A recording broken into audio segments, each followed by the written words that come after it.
Okay, so this Bellus3D app, face app that you see on the screen, you can get that for an iPhone or some iPads, some later iPads, and it uses the face scanner that's built into the iPhone to let you do scans of your head, basically. So when you start it up, you'll see something like this on your iPhone, and you position it so that your face is in the center of that red circle, and then you can scan your face. Then once it's scanned, you can take an STL or an object file with all the color information and use that for other things. So I'll just give you a quick demo. I'll turn around here. Let's see. I'll stop sharing my screen for a second. Okay. Okay.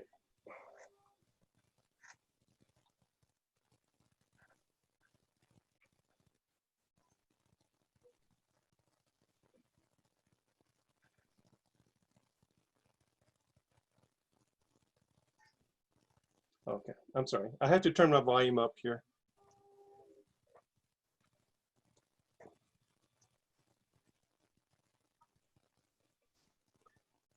Okay, let's try this again.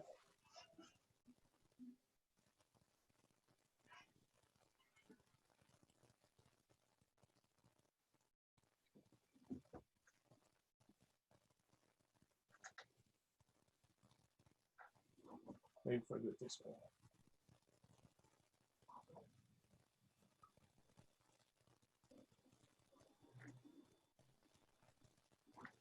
Well, there we go. How are you able to be guided? Does it say rotate around your face left and then right or something like that? Yeah. Of course, now that I'm doing a demo, I'm having a hard time here. Of course, of course.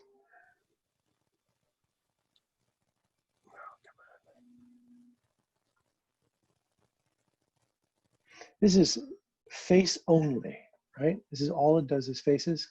Yeah, it will do your face and neck, and it will sort of give you a whole head scan, but the back of your head doesn't look very good. Mm. The reason are you okay now? Because I was going to take a little distraction here if you want to just focus on getting it figured out. Yeah, okay. Yeah, why don't you do that while I try to get this going? Sure, sure. So guys, let me just tell you, I recently did go about setting up a Raspberry Pi based scanning system. And it worked out really well in terms of capturing images. It would tilt things and rotate things. I get all the sides of it. But the real problem for me, as I was telling Doug earlier today, is that it really required some video graphics card horsepower to stitch it together, to actually take all those images, find the common points, build a mesh, and make it something that could be then turned into a 3D like STL file or OBJ or something. And it required NVIDIA cards and horsepower that I just didn't have. And so I've kind of tabled that for right now as I work on other projects. And yet to realize that Lem has this app that runs on an iPhone, where if my goal was faces, maybe because it's a narrower goal than trying to just get 3D scans of anything, but there's enough in common from one face to the next that it doesn't require as much horsepower. So I'm particularly interested in seeing this just because he's doing it on a phone. You know, it just seems kind of remarkable to me. And so, are you ready, Len? Yeah, my glasses are messing it up. So once I took off my glasses, it started working. Ah, okay. Let's switch it back to you now. Okay, so I'm going to do a scan of my face.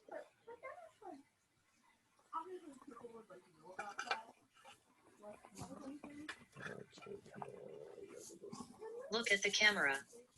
Turn left. Turn to the middle. Turn right. Turn to the middle. Capture completed. Wow, you follow directions really well, Lem. So anyway, let me show you what that gives you as a result on the computer. This would be difficult to get my iPhone to show. Is this the what you're going to show us? Is it the image you just scanned or one from before? It's one from before, but it's Okay. similar. So here's my scan.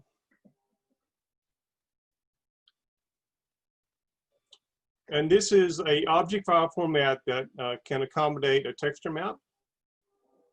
Okay. So if we go in and look at that, you can see there's the texture that was recorded whenever I turned my head. You need to show your screen to us. Oh, I'm sorry. Although we can see that in your glasses.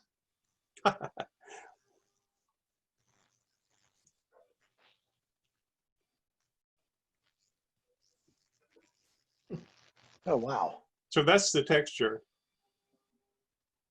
And let me show you the result again. Oops, daisy. That's the wrong one. So there's the result. Sheesh. I'm sorry, with just those three, I mean, that took me like 10 seconds. Yeah, it's quite fast. What's the post-processing time? Yeah, right. Well, as far as this is concerned, what you have to do, the app is free, and then you spend 99 cents per scan to save it. And you can export it in a object file format, which includes a texture map and color, or as an STL. And you can choose low, medium, or high resolution for your saved results. Lem, do you know if the processing of the capture is actually done on the server? And No, it's on the phone. it's on the phone. Yeah. And how do you get the image? You just have to go through the server, pay 99 cents? Yeah, you have to go through their server. Okay. And then pay them the 99 cents. Then you have access to the file. And it's relatively quick. I haven't ever had to wait more than a few minutes to get the file. This is iOS, right? So is there an Android version? No. No Android. For those who don't know, I think Paul dropped a link in the chat to this application. Yeah, it requires a rather hefty phone. The iPhone X, XS, XS Max, the 11, 11 Pro. So iPhone 10 and under is out of luck. I have an iPhone 10, actually, iPhone X. So below iPhone 10. Oh, yeah, I'm sorry. Below iPhone 10, yes. Okay. Yeah, that picture that you're showing us right now, Lem, Yeah. that looks a little bit like Yoda. Yoda? Yeah. Or Jabba the Hutt. Probably more like Jabba the Hutt, I'd say. Looks like I the think guy that's that got probably cut what in I half in Men in Black.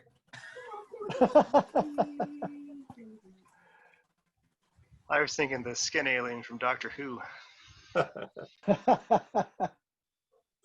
And then Yeah. once oh, okay, any more questions about the app itself? The endpoint on that is your STL or your OBJ, right? That's what you get back, and you're going to take off from that point. Yeah. Okay. So once I you can did that, see like a wire. Can you see a wireframe version of that on your phone too, or just that not on the bump phone, map after that you they showed you? transfer it, you could probably see it wireframe. But not on the phone. Okay. And so then what I did once I had that, I used a mesh mixer to process the mesh. So this is what it looks like in Mesh Mixer. Could you remind us, Lem, in the process of going from an image that gets stitched together to a file you can use for 3D printing, what's done in Mesh Mixer? Is that where you make it watertight? What are the things that happen in that software? Yeah, so I'm going to show you actually. Okay, great. So I don't want this whole scan here. I only want the top part, the face part. So in Mesh Mixer, I'm going to cut out the parts I don't want. And I can do that pretty simply by, oopsie daisy, by just kind of drawing a line. So I'll draw a line from here to here. And then surround the parts I don't want. And it applies that to just the surface you could see from this vantage point and not any layer behind it. It's just the wall that's there? No, it actually goes all the way through it. All the way through. Ah, okay, sure enough. All right. So now oopsie daisy, darn it, I lost it. Okay, first selection.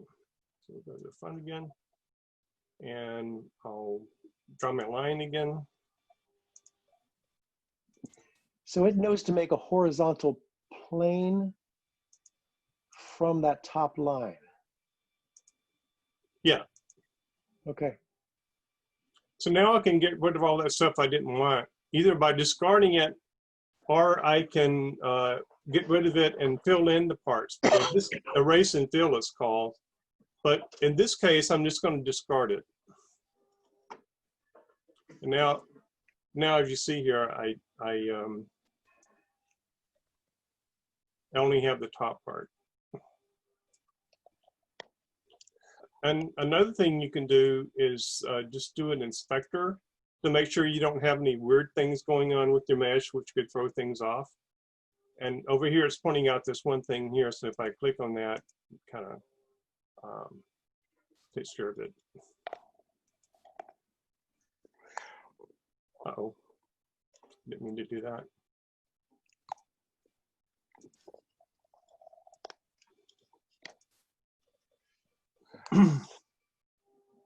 And then the next thing I usually do is I will make it solid.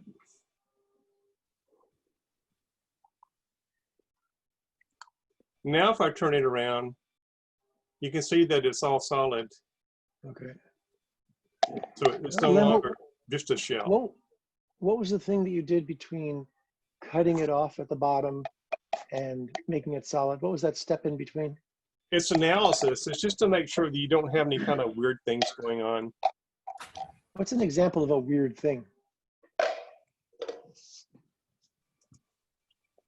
Sometimes, not with this particular program, but with other ones, you see this object browser here. You'll have more than one STL involved, or you might have some interior features that you just don't want. So by doing the analysis, it'll kind of tell you if there's any problems with your mesh that might cause it not to be printed properly, say on a 3D printer. Okay, thanks. And then I would save this back as an STL file and then going on to the next step.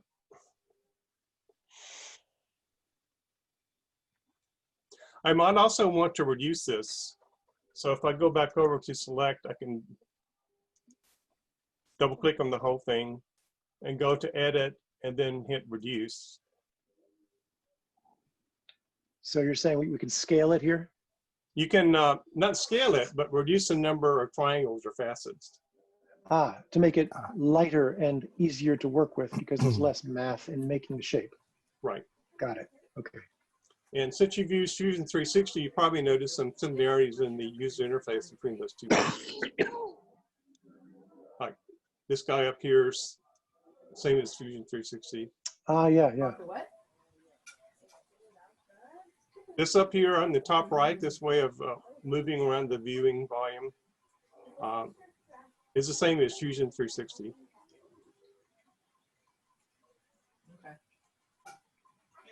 Is Mesh Mixer an Autodesk product? Yes, it is. Okay. Okay. Yeah. Hey, Travis, Yeah. can you mute everybody? There's a lot of Yeah, background noise going on. I know where that was coming from, so I've just muted that one. Thank you. So here I'm in the Prusa slicer, which I'm sure maybe somebody at least familiar with. And one thing I found that's useful to do in the slicer is to cut off the parts that I don't want. And you see the bottom is kind of rough there, so I can just keep the upper part. Now it's a much nicer edge there than it was before, and flatter on the You couldn't have gotten as clean a cut over when you were still in Mesh Mixer? No, it doesn't give me as clean a cut, no. Okay. And then you just had it place itself on the bed? And then, yeah.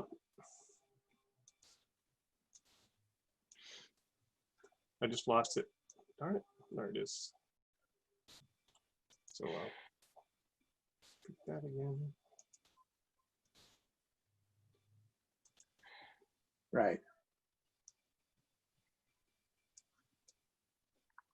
You just have to click that bottom surface. Yeah.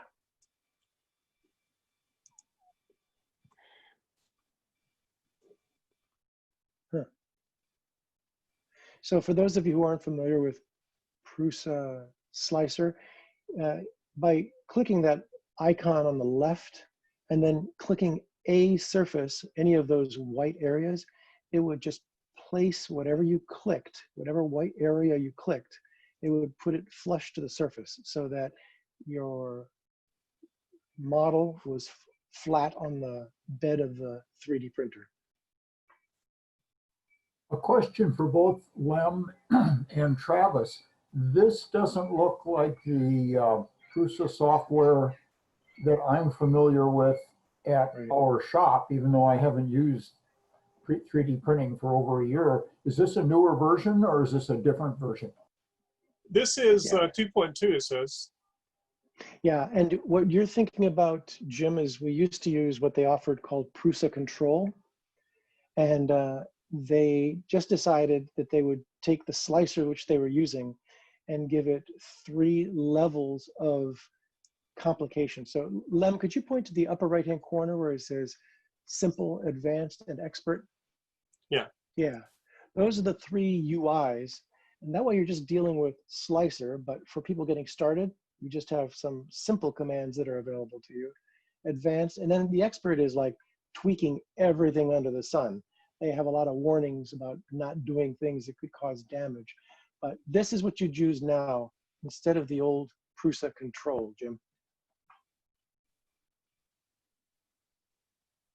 So is this something that you buy? It's free to download. Yeah, somehow I messed up my my model there, so I'm going to re-import it. Okay. You know, it's a pretty versatile piece of software, and I say that only because Doug, who's here, uses it with some of his other 3D printers as well. Doug, could you tell us a little bit more about your experience with it? With Prusa? Yeah, Prusa Slicer, how you brought it in and we're all of a sudden able to use it with things. So you have it working with your roll stock? Yeah, that's better. Yeah. Oh, okay. Hold that thought, Doug. So I look like he's back in business here. Yeah. Okay, this was a filler. Sorry about that. And then, of yeah, course, exactly. I would slice it, and then I could send it over to my my printer using. I have Octoprint running. That's what that little G is down here in the right-hand corner. So I can send it over to Octoprint and then print with it. Let me get this right, Lem. you would send it over to Octoprint because it's so inconvenient for you to turn around in your chair. Is that correct? Well, the Octoprint gives me more control. I'm just giving you a hard time. Yeah. I'm extremely So lazy. do you have it set up so you can talk to both of your printers? Yeah. Or okay, cool. I do actually. So you see, I have the Prusa i3 up here, but I also have the Ender 3 here with Octoprint. So I can also use the Prusa slicer with the Ender 3, which they were nice enough to provide the settings for that. Great. Yeah, and if they don't have the settings, you can create your own. I've got it sending stuff to my Delta. Was that something you could Using easily the just source Prusa. the configuration files for, Doug, in order to make the Prusa slicer work with your Delta? Were you able to just go well, find one of the the thing- download? No, I know enough about my Delta to be able to go ahead and just set that up. Got it. Okay. But for the Ender, I did go ahead and found, because I have an Ender 3 also. I found a guy who posted the slicer with the SLIC3R, the thing that Prusa slicer was based on. Right. I generally use that. And so I found a guy who put all the configs for the Ender 3 for different speeds and parameters and stuff on a GitHub page. So I brought Perfect. that in, and I was using that with Slicer, and then I was able to import those into the Prusa slicer. Perfect. Yeah. Yeah, it's nice having that Octoprint in the middle there, because you just kind of slice, push the button, send it over. You can tell it to go start printing right away, or just put it in the queue and you can click it off of a web browser page later. Right. Cool. Yeah, I've really become a convert of Octoprint. I have to say, it's, before I got it, I was sort of skeptical, but now I've had it for a little while. I really love it. And it just makes things a lot easier overall. Yeah. Maybe if we had any time at the end, if everybody was interested, I'd love to hear what your Octoprint setup is like. But I don't want to distract you right now. I was just thinking that's kind of something that if you became a convert, I know Doug is a convert. Just curious how easy it was for you. But please go ahead. Okay.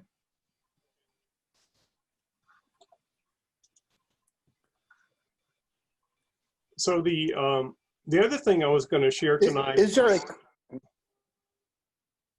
The other thing I was going to share tonight was some information about a color 3D printing sort of appliance that I've added to the Ender 3. And it's called the Mosaic Palette. Have you guys heard of that, the Mosaic Palette 2? Is this the one that stitches different colors into a single flow of filament, and it calculates in advance how much of each color you'll need? Yeah. That's kind of insane. But one of the nice things about that is they have a great application called Canvas here. And I was using Canvas to take that 3D scan of my face, and the palette gives me 4 colors. So I was using the 4 colors, and since my hair is all white, that made it easy. And then what you see here is what I've painted using Canvas. I didn't have to make separate STL files or anything. This is one STL, and I put the color on afterwards. So I have a little simpler object here. So if I want to apply a different color, use a different filament, I can use this Canvas application. So I'll choose a different color. Actually, I'm sorry, let me choose this first. I'll go into the painting aspect. I'll choose the red color.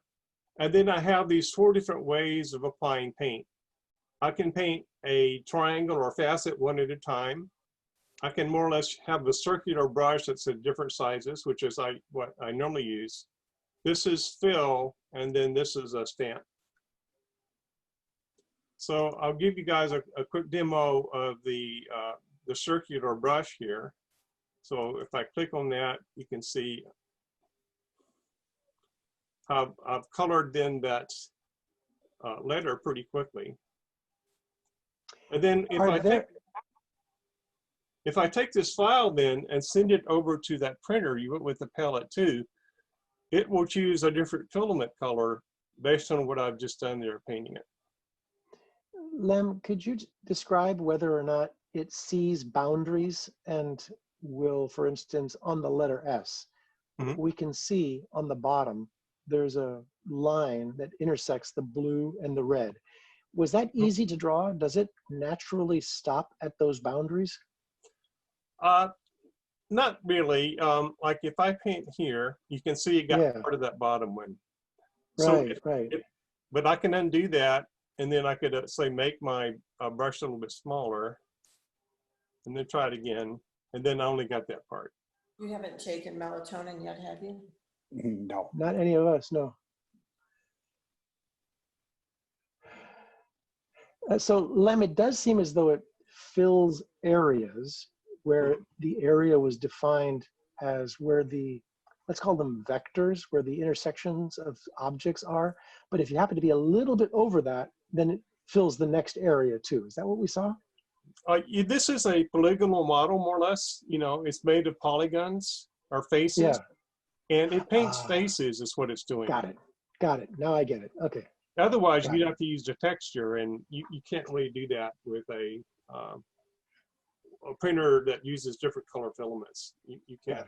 It's basically faces. Got it.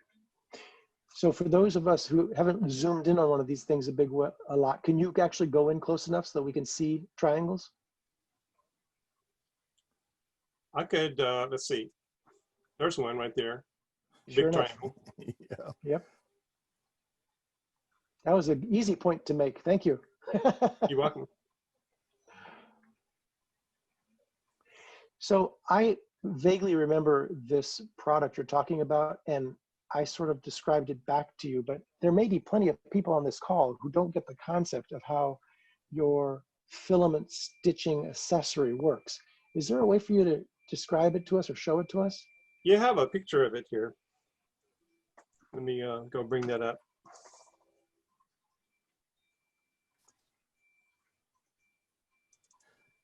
So this is the STL, right? That you're editing kind of? Yeah.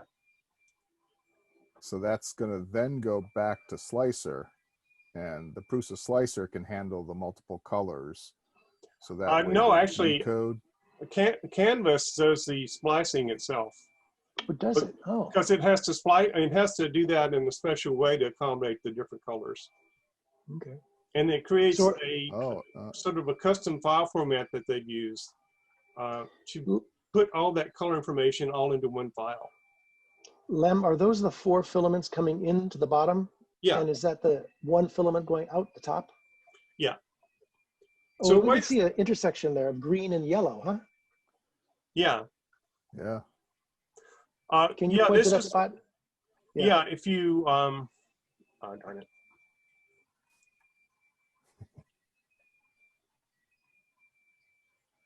I have to open it again. I lost it, sorry. Okay.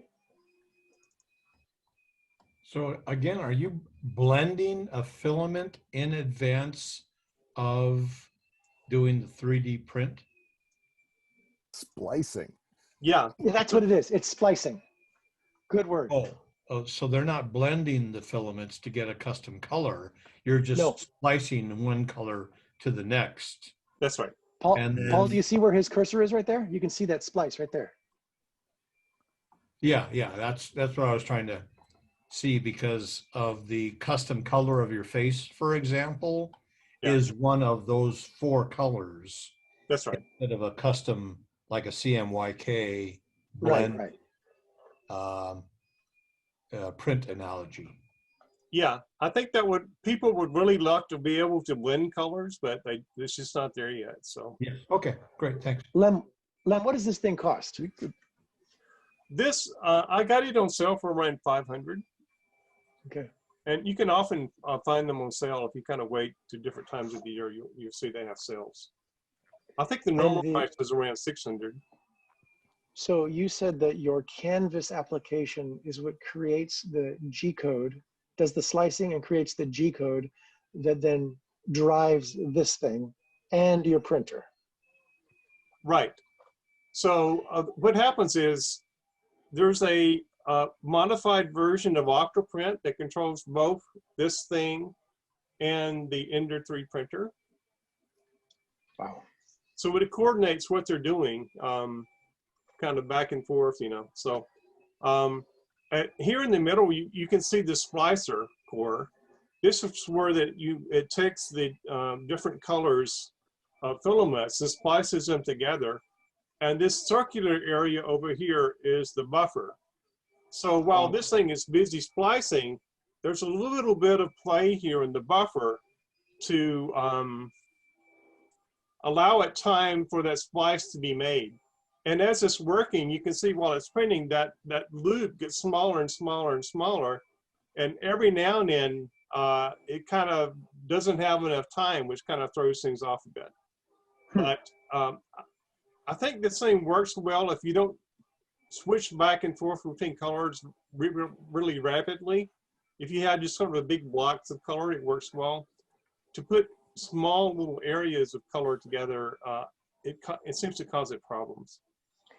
Lem, how difficult was it with your Ender and this device, your Canvas, and all the work leading up to it with the Bellus3D, et cetera? How difficult was it to get that workflow functioning right, especially the slicer and the splicer and the printer? I mean, was it easy? Well, Canvas itself is actually fairly easy as far as applications go. It's not bad at all. The thing I ran into problems with is I installed an upgrade just before starting this. And of course, what happens when you do that? You have things to debug. So I had to debug some problems that came up. And then I had some bad filament that seemed to be breaking. But those are things that wouldn't normally be in a workflow after I'd worked it out. So it wasn't too bad a workflow.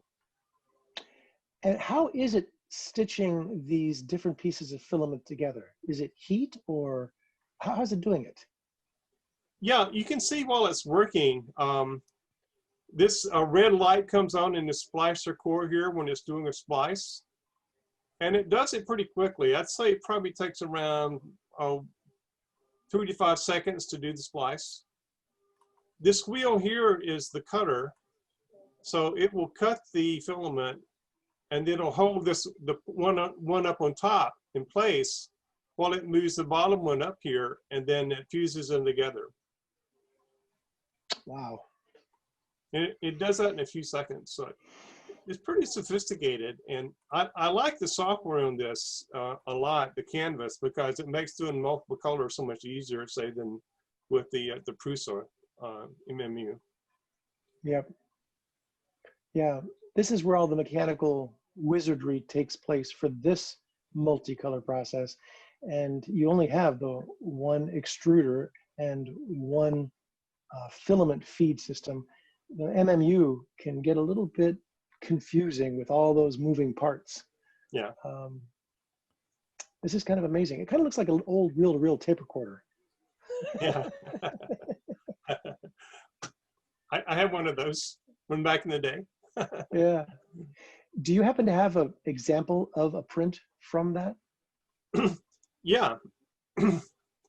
So after that gets done, it goes over to this modified version of Octoprint, as you see here.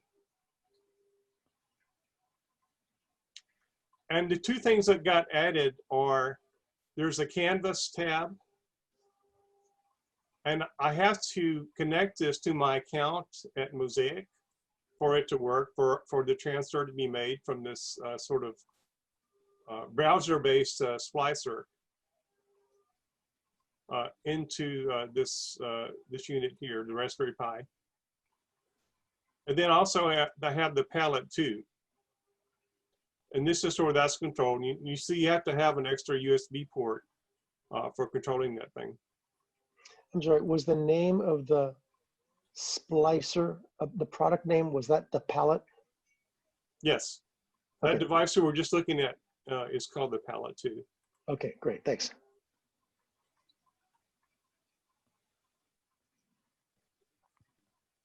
So are there any other questions about this Octoprint, specialized Octoprint?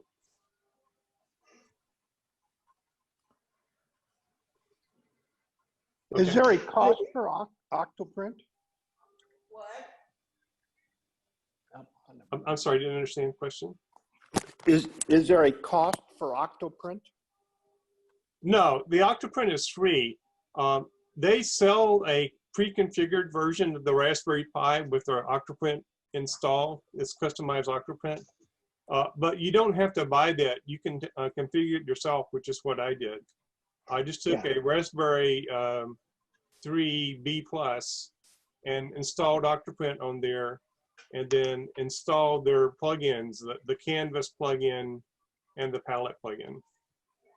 And Claude, you should really consider doing it because your brand new Prusa has been specially adapted to work well with Octoprint. It used to be a bit of a kludge, and now it's like mainstream, easy to implement. Yeah, I just sent you an email. I'm really frustrated with my printer right now. Okay, still not sticking to the bed, huh? I can't get the first layer calibration to work right. Yeah, okay, we'll talk.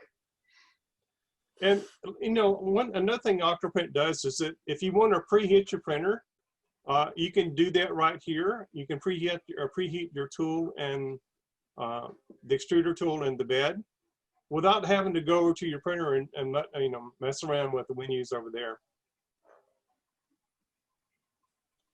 It just makes everything a lot easier. And then as I had showed some of you guys before, you can do time-lapse photos using Octoprint, which is pretty cool.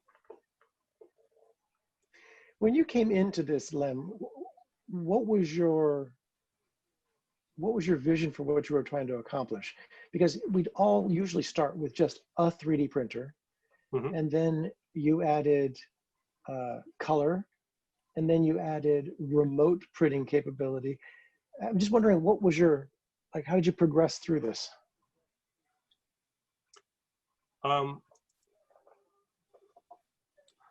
You asked to see a color version of something I printed. This is me. Which is the real person, the one on the left or the one on the right? It's me. Shrunken down. It's me. I'm real. Does it have colored eyes? No, you know, I think I was the first time I tried to print out a head, and I think it would be easier to paint in small details like eyes rather than trying to put a small droplet of filament on there. That's what I was saying. If you try to switch back and forth between filaments too quickly, it seems to cause the palette problems. It causes that buffering to run out of space. So you need to not get too tiny of a detail when using that. I think it would do hair and skin okay, but not tiny details. Got it. Have you done one that was larger where you did use multiple color? I did, but I don't have it here in front of me, unfortunately. Doug, you had a question?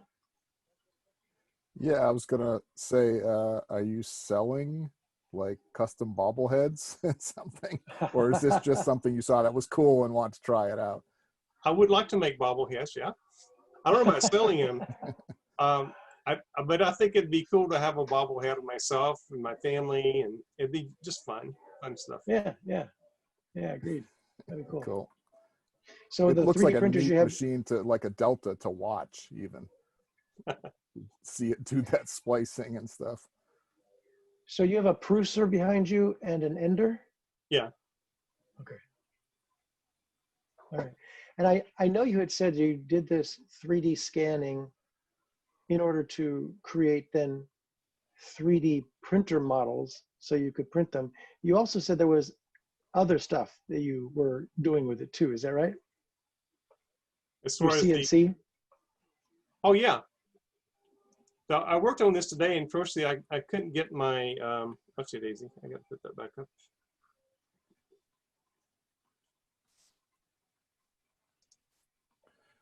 Oh, so if you like Octoprint for 3D printing, you'll like CNCJS for the CNC. Does it fill a similar role, Doug? Yep, exactly. I got a question. So I'm curious as to how large a scan you could do on your phone. Could you do like, How big a I don't head? know. No. I mean, like if you wanted to scan the inside of a room, could you do that? No, this is only designed to scan faces. Ah, is there any, okay. Yeah, there are options for that kind of a thing, just so you know. But this one is remarkable, I think, because it's something you can use on a phone, and it seems to do such a good job. But it also is very targeted on faces. That's probably why it can do it so well. But there are lots of other packages out there, Pete, for different types of environments being scanned. Just not this particular package that Lem is sharing with us. Okay. Yeah, it's Because- using the built-in hardware of the iPhone itself, because you can unlock your phone with your face. So it's taking advantage of that built-in hardware. And because of the way Apple designed it, it's only designed to work with faces. Okay. Yeah, interesting. So in this case, what you're seeing in front of you is I had set up that I imported that face scan into Fusion 360 and kind of put it inside a box for because I would be carving it out of a rectangular piece of wood, so it's just sort of carving it into the wood there. See, I thought you were going to 3D print this out of TPU and actually animate the mouth. So this is a face in a pocket. That's what I thought it that looks was. like. That's not a bad idea. Yeah. You could do it. Or silicon, So, basically, you can make a mold. And yeah. Lem, you've when we were dealing with Tim Peachy, and he was telling us about importing STLs. He then went on, and maybe it was Mark the day that we did the CNC G-code generation from within the manufacture tool design workspace. Is that something that you've done here? Use the manufacture space to actually create G-code to be able to mill this?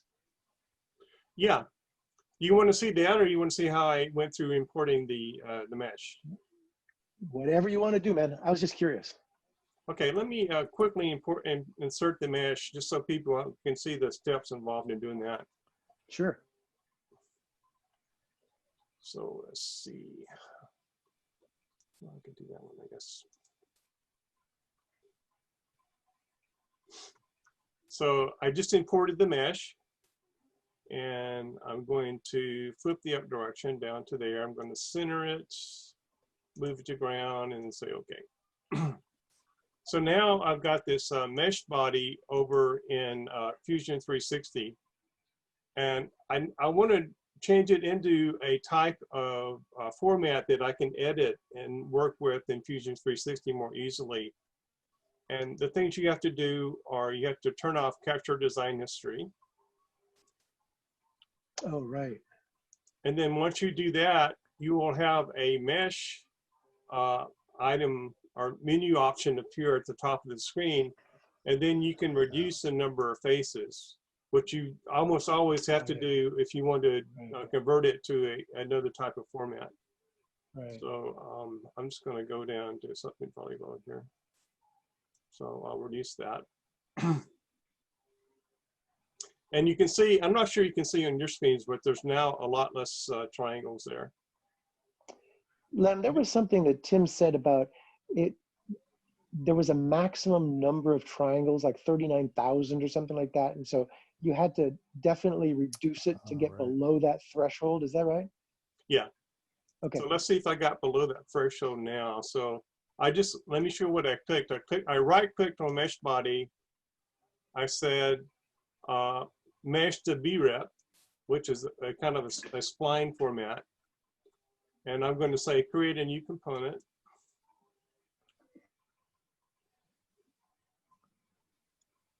And it created it, didn't complain. A lot of times it'll complain that there are too many triangles still, but. Yeah, yeah. So there we have that.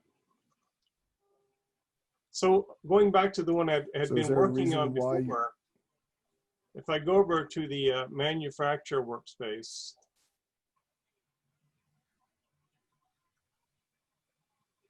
it'll take a second because there's just a lot of stuff here. I'll probably mess things up. So you had already made a solid, Lem, Yeah. you had already made a solid in Prusa. Is there a reason why you didn't export that STL that you had already made solid and just use that? Or It's just because I didn't want to go back to that search through the file folders to get that version. I just grabbed the fastest one I could get. That's all. But on this one here, this one you're looking at, essentially going to do the same thing. the one you're looking at is the one I did start in Mesh Mixer. So I did do that in the one you're looking at. And what I did on this is I wanted to set it up so I could, you know, use my CNC machine to cut this out. So I'm going to delete that, which it doesn't seem to like for some reason. And then I'm going to choose the area I want to machine. Well, first thing you have to do is you have to go into your setup and set up your machine. Can you remind us what you have, Lem? Beg your pardon? What is your CNC? I have a Shapeoko and a the Nomad. Oh, okay, cool. So in this case, I was setting up the Nomad, and so I use. They give you a generic Autodesk. They give you a generic machine to start with. So that's what I did. That's the reason it says generic 3-axis. If you can see that right there.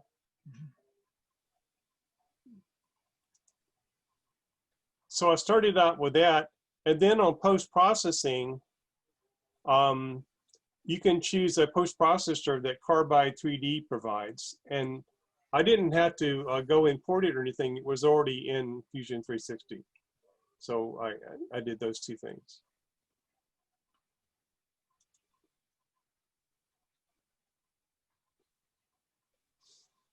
Then here I define my stock, which is the kind of the starting point. Just you can see the width, the depth, and the height.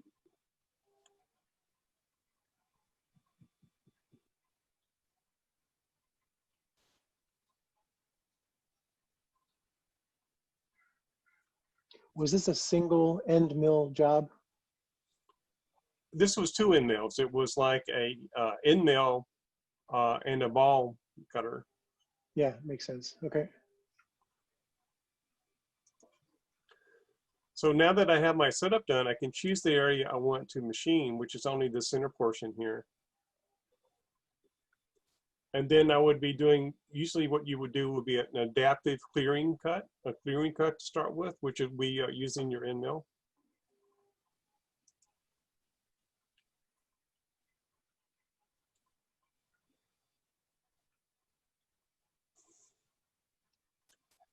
It takes it a while because calculating? there's so many facets here. It runs fairly slowly. This is just your roughing pass, right? Yeah, my roughing pass. Okay. What is your computer? Just out of curiosity, and processor speed and memory, that kind of thing?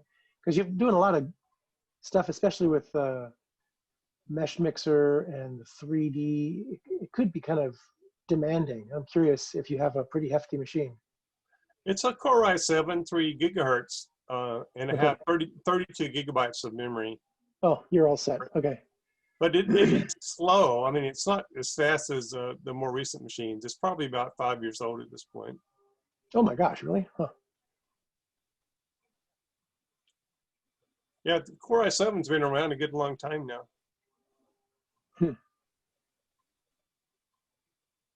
Is there an i9 nowadays? Yeah. Yeah, that's what I thought. We're just putting a lot more and more demands on the i5s and i7s of days past with this newer stuff for the hobbyists and makers. Yeah. I'm sorry this is taking so long. You don't need to say anything. It's your computer who should be saying something. And to buy a new computer. Yeah, threaten it, Lem. Go ahead and threaten it. Hope my wife didn't hear that.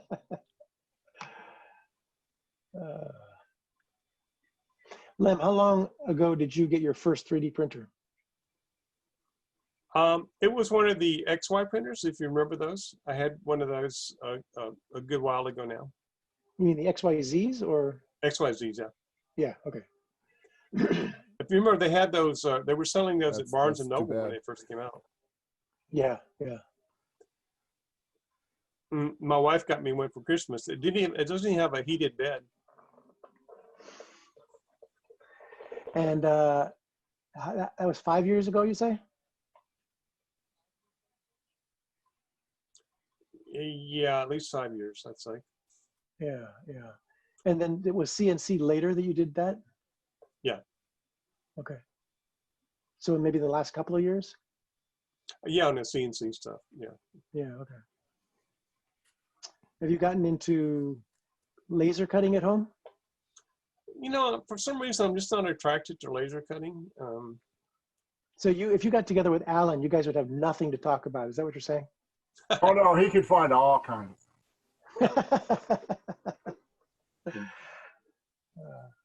I don't know, it just doesn't appeal to me for some reason. Interesting. Maybe you like the 3D and not the 2D. Maybe it's just too simplistic for you. Yeah, I guess you could say it that way. I like making things in 3D. Yeah. Does your computer like making models in 3D? I don't know what it's doing.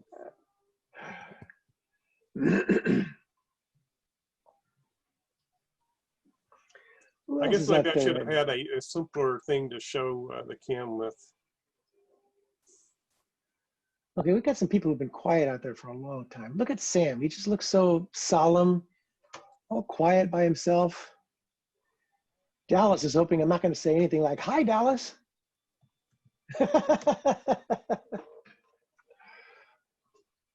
Oh, Rob Sandstrom's just sort of showing us the very top of his hair. That's it. So did they crash? Is that what happened? I'm not sure, but it was certainly running very slowly.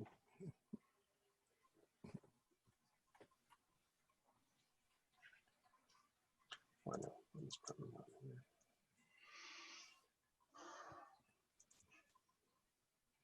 Pete, what was the story of this particular background that you have today? It's just a Microsoft theme, a dark background.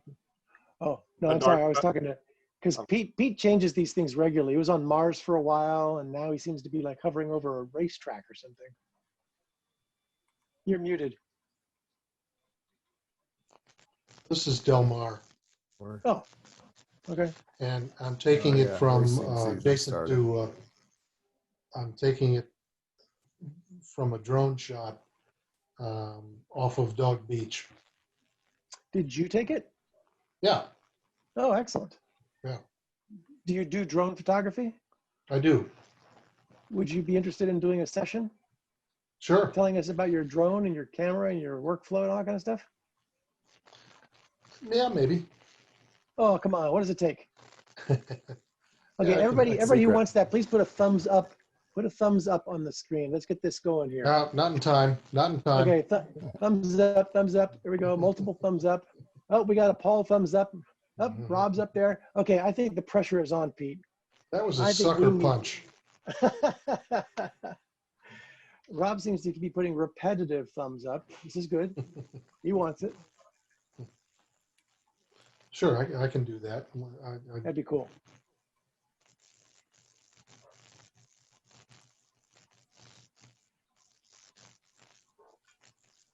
Okay, just a little bit better maybe. So over here you see I previously did an adaptive pass. And what they call in Fusion 360 is a parallel pass, which is for fine detail using like a ball cutter.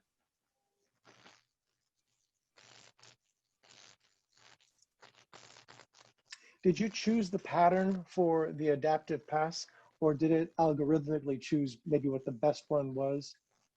Yeah, it did it for me. I didn't choose it. Okay.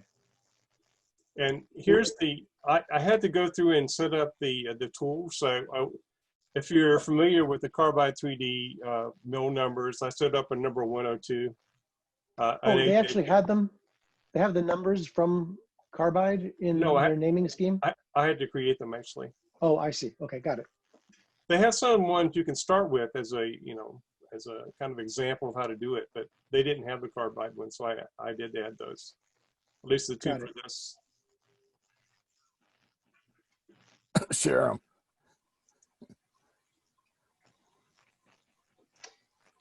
And then the parallel pass, I used the number 101 ball nose. So was it let's see, you're on the Nomad, so were these like 1/8 inch end mills? Yeah. Okay. And where do you see your time estimates? I'm not really familiar enough with Fusion 360 to know that. So Oh, okay. Okay, cool. maybe somebody else knows that answer. Well, what you're doing is so convincingly, Fusion 360 that I figured I'd ask. Yeah, I'm sorry I missed that manufacturing talk the other night. It's up on the website if you wanted to watch it. I am going to watch that, yeah, because I need a lot more knowledge in this area in particular, because I just don't have a lot of experience. I've been using Fusion 360 for 3D printing, so as far as designing things, I'm not too bad, but manufacturing is really new for me, so. Yeah, understood. Not there yet, really. Wow. And then you just exported your G-code, and was it 2 files?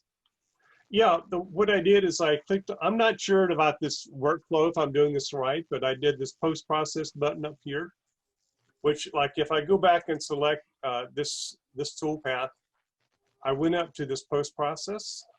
Mm-hmm. And then I created what they call here a NC file, numerical control file. And this is the program name or number, and it defaults to 1000. So I could get the clearing pass. So that is basically the G-code file. It's G-code in there. It's also called toolpath for CNC. Right, right.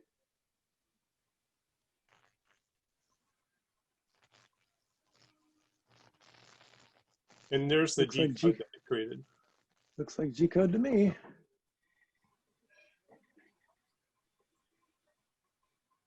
Fantastic. Huh. So I didn't have a chance to get this done before this evening. So that's my next step, is to take that G-code and actually run it on the Nomad and see how it turns out. Guys, I think Lem's tone of voice makes it sound as though he's being mildly apologetic. He started off with a phone app, quickly created a scan of a face, turned it into an STL file, which he then colored and could do a multicolor output on a 3D printer. Going back to the STL file, we brought it into another tool, Fusion 360, produced the G-code for using on a CNC, and you were mildly apologetic. That was an amazing tour, man. That was incredible. Just one second, I want to show you one more thing that I did. Sure.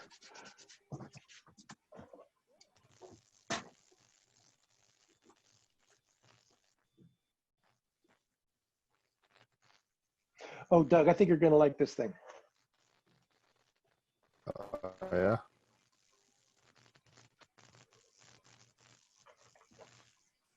Hey, Lem, can you turn your stop sharing your screen so we can see your, unless you're going to show us. There we go. Yeah. Yeah, I created this using Bellus3D, the phone app, and it's customized to fit my face perfectly. So, like this part up here, that goes perfectly around my nose and gives me a nice tight fit around my face. So it used the model to define the contours, and it's perfectly a fit to your face.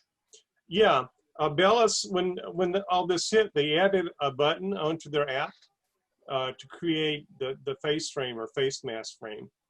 And so that's free. So if you download their app and scan your face, you press that button and it gives you that STL file that you can 3D print. And that doesn't cost anything. Is it just that particular shape that goes over the N95? Is it that, could you bring it up again for us to see? Yeah. Yeah. Is it that shape that it always does? Well, I did modify this a bit. I went into Fusion 360 and I added the circular part onto the front. Mm-hmm. So, and then I hot glued this So mask. it's just the front. It was just the outside. It's just the outside. So, So yeah, I so added I had this middle seen them part. before. It was just the outside ring. Yeah, to get it away from your face. Yeah. Yeah, and that actually has worked pretty well. And I just hot glued it so it always stays away from my face, my nose, and my mouth. So it makes it more comfortable, a little easier to talk things. Yeah, that's cool. Less I think foggy Dallas glasses. needs one of those. Sorry, Paul, go ahead. Less fogged up glasses. Yeah, right. Right. I think Dallas should get this, one of these for each of the shop supervisors. What do you think, Dallas? That's fantastic. Wow, what a full If you evening. look at the chat, if you look at the chat window, I had posted a link there. I found out about that face scanning manipulation type software from, because I 3D print the Montana mask, which is a full 3D printed thing. And I was looking for ways to get it to fit my face. And I was looking, this was a while ago, I was looking for ways to scan in. And I ran across that video of that guy who walks through how to do that using pictures of the face. Not, well, 2D pictures, essentially. He tried to use photogrammetry to stitch a face together, but didn't find it worked very well.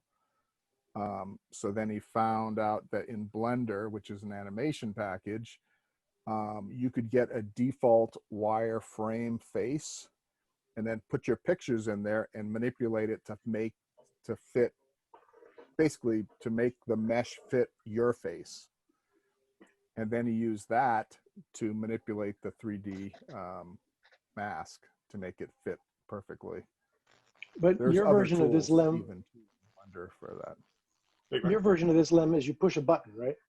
Yeah, you go into Bellus3D, press the button, and then it makes the outline part for you. Yeah. I like that. It's easy. Yeah, I had been thinking of trying to do something more, more full, but in using this with the surgical mask and the hot glue, it's worked great for me. So I'm just going to kind of stop there. Right. Cool. Are there other questions? We've got a whole bunch that Lem has stuffed in our heads. I'm kind of feeling like I want to try some of this stuff. I'm certainly going to go get that software and do a scan. Have you done anybody else in your family? Or is it all Yeah. of you? Yeah? I did my daughter and my son-in-law. Is this for your bobblehead collection? Yeah, my goal had been to make a bobblehead for those two guys. So That's great. that's still on my list of to-dos. Right. Questions for Lem, guys? Everybody's all bowled over with what they've No, learned here. Just a big thank you. Yeah, no kidding. Oh, you're welcome. Yeah, it's pretty So- cool stuff. Very cool. Very cool. Very. So Amazing. Lem, just as with all of these things, we'll get this posted online. Everybody here, just so you know, if you want to ask questions or do follow-up on this topic, inside the forums, after we post the picture, excuse me, the video, is a place where we can continue the dialogue. But I, for one, am really appreciative of this, Lem. This was like a boatload of information and a lot of great stuff. Unless there are no more questions, I guess we'll just say thank you. Thanks, Lem. Oh, you're welcome. Bye, Lem. Thanks, Lem. Thank you very Thanks a much, lot. man. It was You're excellent. welcome. Thanks. Bye, thanks.